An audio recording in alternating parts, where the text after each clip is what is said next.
I think what's important to mention is that I'm somebody who was diagnosed autistic as a child. I had special education support growing up. I was re-diagnosed as an adult, given a bunch of assessments by professionals saying I have functional, whatever it's called, like issues that need DD support, and I was still denied eligibility for services. And so I think this is an important part of my story because my disability is primarily autism and I'm not being served by the system. There is no place for me in the mental health system. I was born in Puyallup, Washington. I've lived in Seattle for 12 years on and off. During my time here, I've repeatedly been homeless or unstably housed, and I've been homeless since 1999 altogether. In 2010, after another bout of homelessness, the ARC of King County helped me receive a Section 8 voucher through the Housing Access and Services Program. Despite not being eligible for DDA services, they still awarded me a voucher, which I have no idea how, but that happened.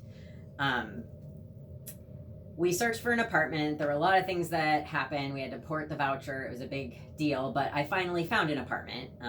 So I was incredibly grateful.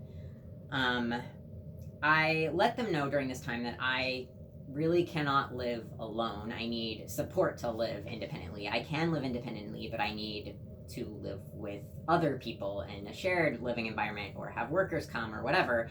And the problem with that is that because they didn't find me eligible for DDA, I couldn't get access to those things. So that is important to my story. Ended up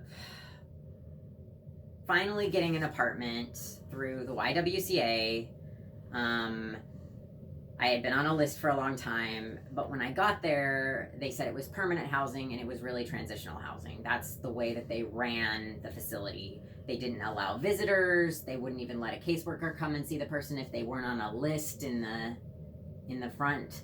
It didn't feel like a home, and they allowed smoking, which exacerbated my asthma and other medical problems. So my health declined there, and I had to leave that apartment. So basically, I was very, very sick at that point. My friend, who was an attorney, picked me up, took me in. Treatment saved my life. I was treated at Eating Recovery Center in Bellevue. But unfortunately, again, I was there a month. They had no housing for me. They had no resources to connect me to housing. There was no transitional housing. There were no shelters, nothing. And I ended up homeless again as I was discharged. Okay, so at this point, you're probably wondering, how did I end up in Boston when I'm from Seattle? Well, that's a good question.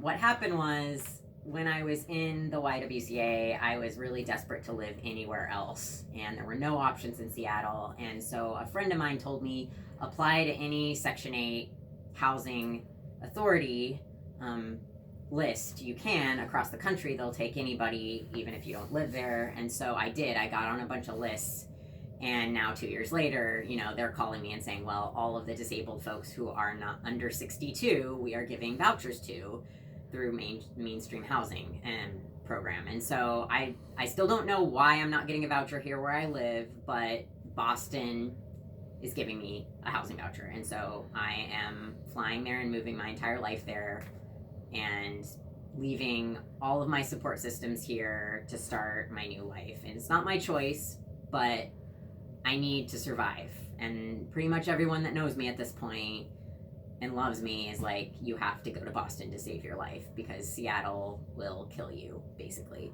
And it seems really dramatic to say that, but after everything that I've been through here over, the last decade or so, like, I know that it's true. So I just want to thank you for listening to my story, and I hope that you will think about it.